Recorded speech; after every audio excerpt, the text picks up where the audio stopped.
Tila nawala na ng direksyon at lakas ang planong impeachment laban kay Vice President Sara Duterte. Isang risky move ang pagtutulak ng impeachment ngayong nasa kalagitnaan na ng termino ang Administrasyong Marcos Jr. 18-5 ang naging boto ng Senado para ibalik sa Kamara ang Articles of Impeachment.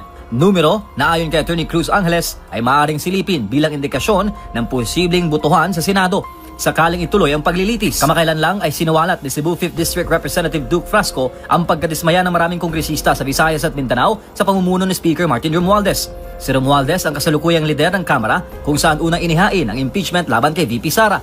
Ayon kay Frasco, ramdam na marami ang pagkasira ng dating unity sa Kongreso dahil sa makasariling interes ng ilang nasa kapangyarihan.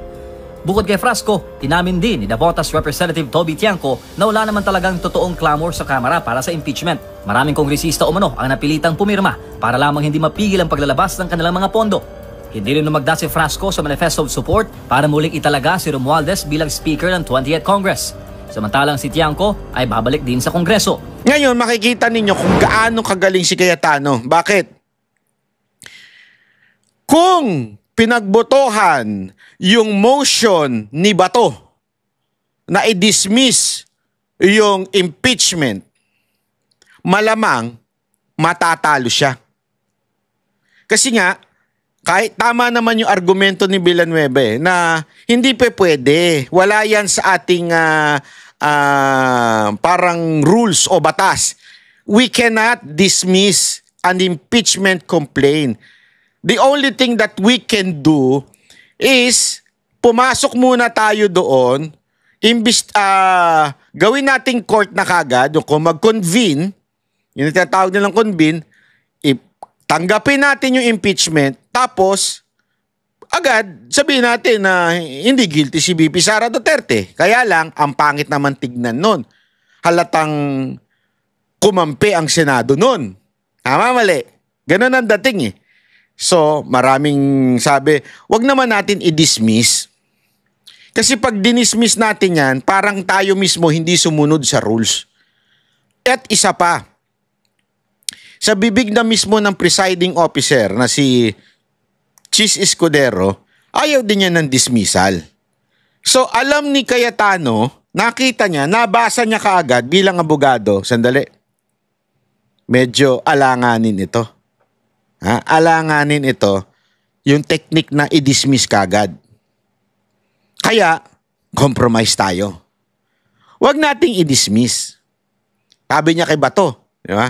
Mas mahihirapan tanggapin niya ng mga senador na i-dismiss kagad natin. Di ba? Ang magandang gawin natin, questionin natin yung pag-transmit dito ng impeachment complaint. Hindi natin i-dismiss, isosoli natin sa kanila at pagpapaliwanagin natin sila. So ngayon, yung ibang mga senador, kaya nga magtataka ka, bakit 5 lang ang tumutol? Yung iba na kahit kaalyado ni Marcos ay sumang-ayon doon sa proposal ni Cayetano na i-remand o ibalik o i-return. Huwag na natin kasing pahirapan eh. Ito kasing si Coco, ang daming alam sa term eh. Papakita ko sa inyo ha, kung anong klaseng kalokohan ito ni Coco Pimentel. Isusuplakin natin to kahit abogado to. Hindi, walang biro ha. Kasi bakit? Sinasabi niya, iba daw yung remand, iba daw yung return, pareho lang din daw yon ng dismissal. Okay? Kasi sinabi ni Cayetano yung salitang return eh. O, kita nyo na, isosoli nyo, ayaw nyo. Dinismiss nyo na yan. Ito ha, ipapanood ko sa inyo. Yan yung sinabi ni Pimentel. Before acting on the motion of Senator Judge De La Rosa, Senator Judge Pimentel, you may proceed, sir. Yes, Mr. President. So, meron na palang properly stated motion. Medyo mahaba-haba din yun. And, Senator Cayetano, I believe, stated it earlier. Yes, the word is return. So, sabi ko nga, kung ang synonym ng forthwith ay immediate, may synonym din po ang dismiss. Yan po ay remand at saka return. Lalo na kung makita natin that the return is not necessary to achieve the goals of the Senate President. Let's just do what the Supreme Court does when it has a case. Let's issue an advisory. Okay. bigyan natin na summons para kay impeached officer. Mag-advisory tayo sa House Panel of... Ito ha, ipapakita natin. Una, sinasabi niya na ang forthwith at immediate ay pareho lang daw. Okay? Ito, ipapakita ko sa inyo, hindi po pareho yan. Para lang naman po sa kaalaman natin. Kasi dito, ipapakita natin kung gaano, ayoko naman sabihin tanga, di ba? Hindi naman maganda sabihin sa isang senador na abogado na tanga siya, di ba? Pangit naman. Pero papakita natin na malabo yung kanyang sinasabi. Bakit po? Pakita natin ha. Ito po, ito. Ayan. The word forthwith and immediate are very similar. They both suggest something should be done without delay. But in legal usage, they have slightly different implications. Ano ba pinag-usapan natin? Legal. So, ibig sabihin, yun ang ating kukuning definasyon. They have slightly different. Meaning, without delay, yung forthwith without delay, but allows for some reasonable time to act. Depende sa circumstances. Depending on the circumstances. Legal use, often used in orders, produce the accused forthwith, where the action should be done as soon as reasonably possible, but not necessarily instantly. Ano ibig sabihin nun? Pag sinabi mong forthwith, i-produce mo yung akusado forthwith. Ibig sabihin, gawa ka ng action as soon as reasonable. Paano ibig sabihin nun? Ibig sabihin, kung available ka, o ikaw ay on duty, o ikaw ay may ginagawa, at pwede mo nang asikasuhin ito, depende yan sa iyong ginagawang circumstance right now. Pero ang sinasabi dito, hindi necessarily instantly. When you say instant, halimbawa, sa baba, punta tayo sa immediate, legal use, stronger or more urgent than forthwith usually means to do it now, not later, not after sometimes. Pag sinabi ng judge, I want the accused immediately. Ibig sabihin, ngayon na, puntahan mo na. Pag sinabi ng judge na produce the accused forthwith, ibig sabihin, kung ano yung possible time, yung as soon as reasonable yung time. Di ba? Ayan, napakalinaw po nun mga kababayan. Kasi nga, halimbawa dito, example, if the court says submit documents forthwith, it means immediately but allows for logistical time like printing, transport, etc. Pag sa immediate naman, example ng immediate release. Immediate release order means the person must be freed at once, not tomorrow or after work. Ngayon na. Release the accused immediately. Ngayon na. Hindi na mag-aantay ng paper yan. Hindi na mag-aantay ng document yan. Ngayon na yan. Inutos ng court. So doon pa lang, sablay na kagad si Coco Pimentel. Dapat sigurong bumalik sa law school ito si Pimentel, ano?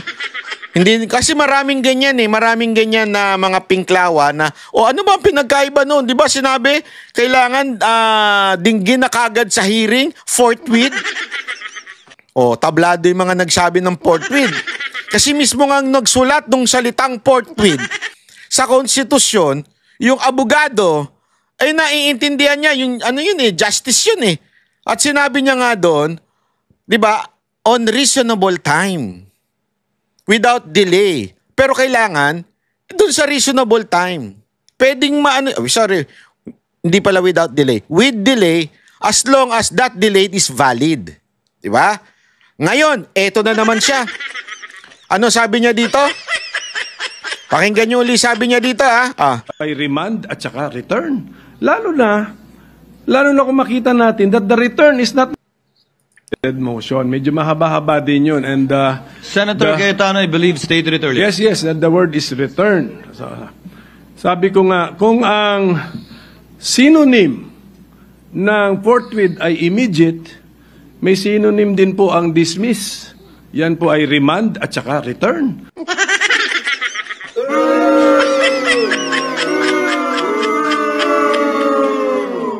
Sir, mukhang kailangan nyo talagang bumalik sa law school. Sa tingin ko lang ha. Bakit? Pareho daw yung remand at saka dismiss.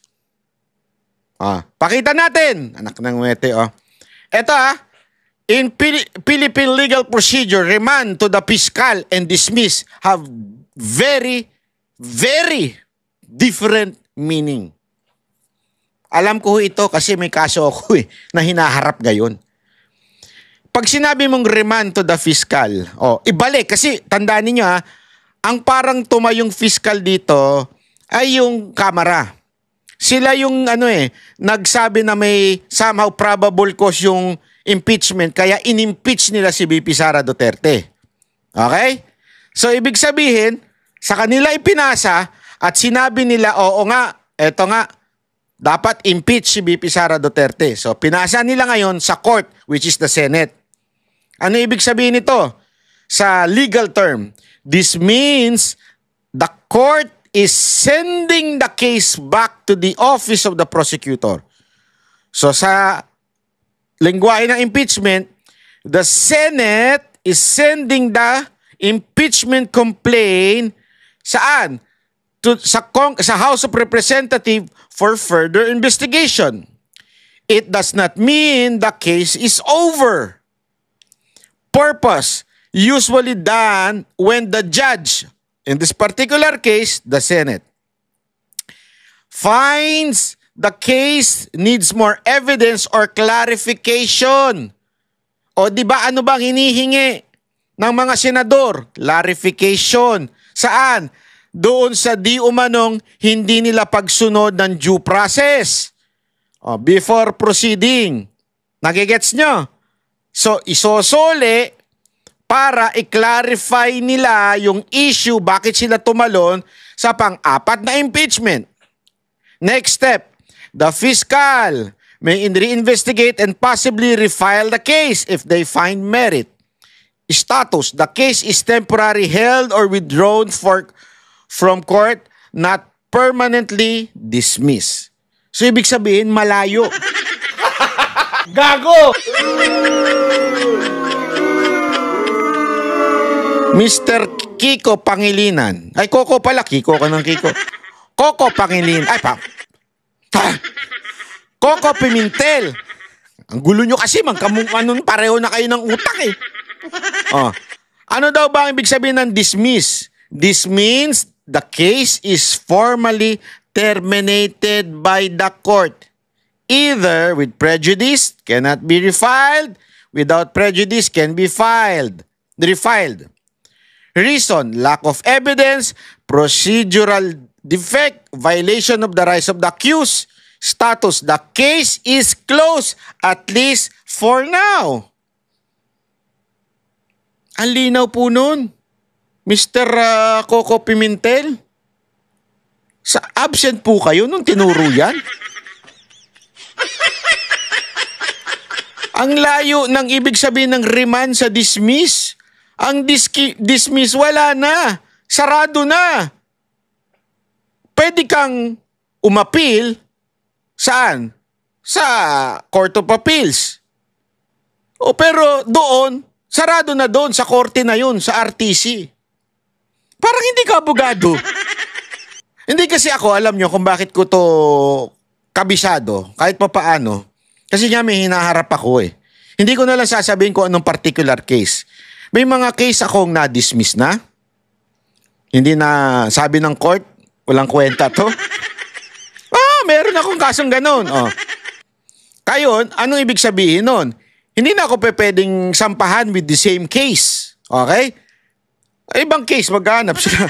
Hindi, ibig sabihin, the same case, hindi na pwede. Pero, yung isang natalo na na-dismiss, siya po ay nag-appeal sa Court of Appeals. Pero sa RTC, klaro na yun. Sarado na, talo na.